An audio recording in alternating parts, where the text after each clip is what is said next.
Hello and welcome. Before we start to unveil what we're going to show you today, I think it's important you know a little bit about us and myself. Around 24 years ago, there was a team from the University of Michigan that raced across the US and stood first in a solar car team. They then raced across Australia, a distance of about 3,200 kilometers, purely running on sun energy. They came third in the world, right behind big makers like Honda. I was one of those fortunate people who were part of this team that actually changed the way I think of mobility. From someone who was always passionate about cars, the fact that you could run on electric cars and on solar energy across a continent was an eye-opener for me. Mahindra Reva had its beginnings in this area. The idea to create a game shift in electric mobility, the idea to enable people to make their own energy and use it using technologies like sun to car, to make a difference in how we think of mobility would be going. You know, I've always been passionate about cars and speed. Combining that with electric made things look very different. You know, electrics have a lot of oomph, a lot of torque as soon as you press the throttle pedal, and gives you a different perception of speed. The mobility space is also changing. People who today are doing electric cars are coming from different spaces. The best electric cars and the fastest ones are coming from Silicon Valley. A lot of you guys know companies like Tesla. Mahindra Reva, that way, is very different. For 15 years, we've been doing electric cars. It's in our DNA to make them quicker, faster, and more powerful. And today, I'm going to talk to you a little bit about the Halo and how we came about it. Driving's been always about fun. How can you have fun in cities while you're driving? How can you out-accelerate others off a traffic light? How could you have fun when you brake, in your handling? How could you have fun maneuvering in and out of traffic? Well, the idea of the Halo was that can we have a lot of fun while driving in city traffic? The acceleration and performance comes on electrics, which are very, very nice and different from gasoline-powered cars. The second area was, can I have, while having fun, be also entertained? And today it's the instant generation. So we've given you a set of connectivity in the car that allows this space of time of a couple of hours a day to be a lot more fun or entertaining, whatever you choose. But you know, with all of that, also an important part is having some style and making a statement. The Halo was looked at around with that. Can it be something that looks cool to be in? Can it look something that looks like fun, that looks like it's quick and get in and out? And we thought of that as an important aspect as we looked at styling. I want to now introduce you to some of the men behind the styling that you see around here. Giridhar Katta is our head of design studio at Mahindra Reva. And I have Hubert Tassin, who's the chief designer on the Halo product that you're going to see. So Hubert, what was your inspiration when you looked at the design and the thought process around Halo? For me, I've always been in love with the Italian sports cars of the 70s, because at this time in the US, to make a sports car, they would make an enormous vehicle with an enormous engine and an incredible horsepower. But in Italy, no, in Italy, they would work on the aerodynamic, the dimension of the car and its weight, a lightweight vehicle that is really easy to handle. And this is basically what brings you emotion. And so that's what I love about our cars, that it's extremely tiny, with a really good stance, and I'm sure the handling will be incredible.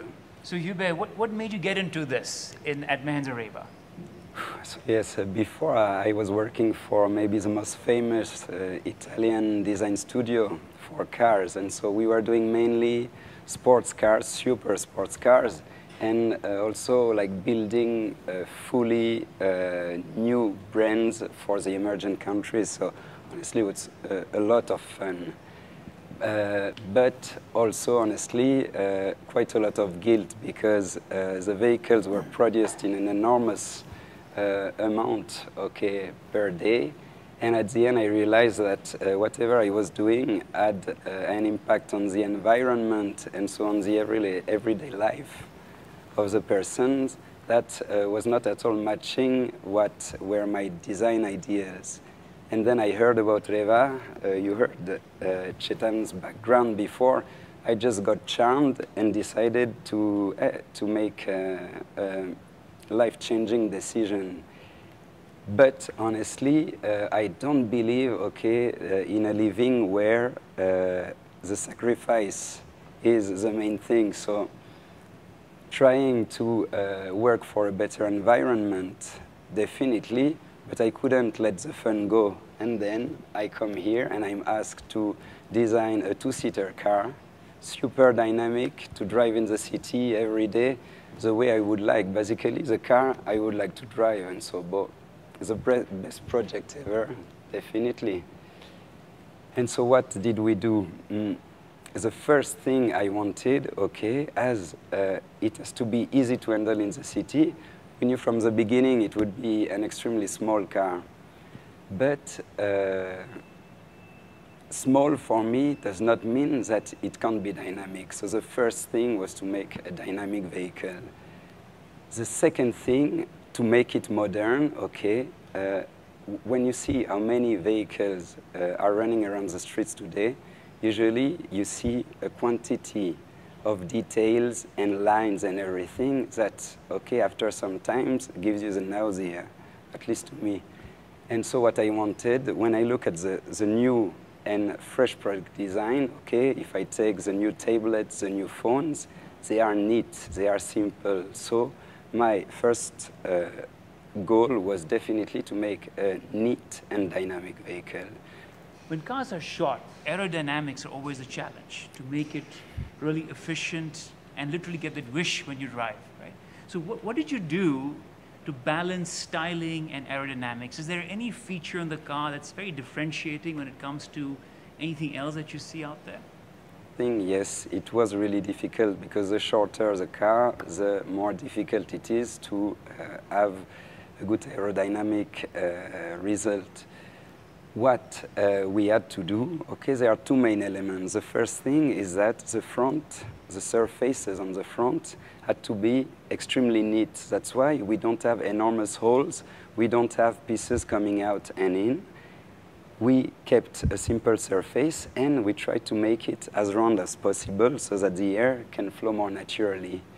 The second thing is that just after the head, because of course somebody has to sit inside, we have to cover the head. We just digged down straight towards the rear so that again the air can escape as clean as possible, and that in 1 year, and I think 11 different models that we sent to the aerodynamic testing, we did bring the CD down of 0.09. What is a really, really good start. Then I'm not giving up on making it even better, and when it will be finished, we'll tell you the numbers. So the double bump on the roof is really for not only style but also for aerodynamics. Yes, this is not linked just to the CD. It's linked to the fact that for your car to consume less energy, what, of course, you know, is a really important issue to face when we make electric cars. The surface that you see from the front of the car has to be as small as possible. And as I just said, okay, two persons have to be able to sit comfortably in this car. So we have to cover them. But covering them and not increasing too much this surface, okay, sometimes make us do things that are not normal in the normal petrol city cars, in the usual petrol cars that you see in the city. So this is exactly why we did that. The roof basically will go on top of your head, and just after that it will dig down so that we reduce a bit the surface, and it will help a bit your car to consume less energy, so you will have more range with the same quantity of energy. So Kata, tell me one of your favorite parts of the design. Chetan, one of the most favorite parts of my design in this car is the interior.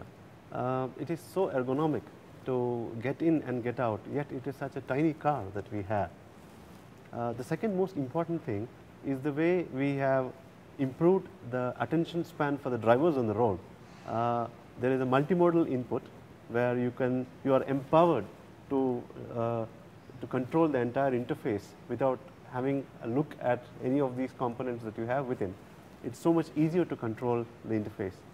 You have steering mode controls, you have console controls, and you have touchscreen and voice enabled controls. This will completely empower you to reduce the attention span that you usually do in most cars.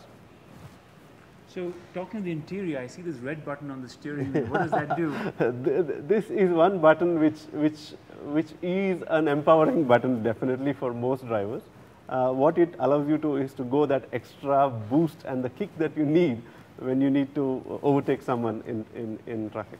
So it's the turbo boost It's of the electric turbo cars. boost of Great, electric cars, great. yes. So Hubert, what are your thoughts on the interior design? But, to add, yes, to what Kata was saying, my thing, okay, if we are talking about a dynamic car, a sporty car, to me, it's all about experience. So I have to sit inside and focus on what? Okay, on having fun while driving. That's why this boost button is on the steering, because on an electric car, it's kind of an automatic car. So you enter, and when you push the forward button, you just go. Then the only button you will ever use is the boost when you need to push a bit more, let's say. And so basically, talking about experience, in the Halo, you sit inside, you put your hands on the steering, you look at the street, and you click, and that's all. This is my experience driving this car. No need to do something else. As Kata was saying, if I want to use my interface, I'll just speak or press a button on the steering wheel, and I'm still looking at the road and having fun. So it's video games and flight simulators here, huh? Completely. Huh? The future, huh? Great, great. Kata, what about the exterior? What's nice that you like about the exterior? One of the nice things about the exterior is the iconic lighting that we have in the center where the grille is. Since it's an electric car, there is really no need for a grille. And that's the space we have used for an iconic light. And this light is interesting because it actually breathes. And it's like the heartbeat of the car. When you look at the car, you really know whether how much of charge is left in the car. And it gives you a lot of information as you go through. Great, thanks guys. So I love the fact that it's all fun, no guilt. So while you've heard a lot about the styling, the part that excites me a lot is about really having good fun. And that's about having programmable performance. It's like your laptop or your smartphone where you can adjust everything. Now imagine adjusting your 0 to 100 time. Imagine adjusting how long you can get boost mode. Imagine adjusting the kind of acceleration profile you would like or the speed side you would like to go. Imagine adjusting the kind of G-force you would like to experience. All of this can be electronically adjusted. To me, that's about upgradability. It's about how futures of electric cars are going to be, because they're all controlled by computers and a lot easier to adjust than mechanical components. And that's going to bring about a new way of programmable performances.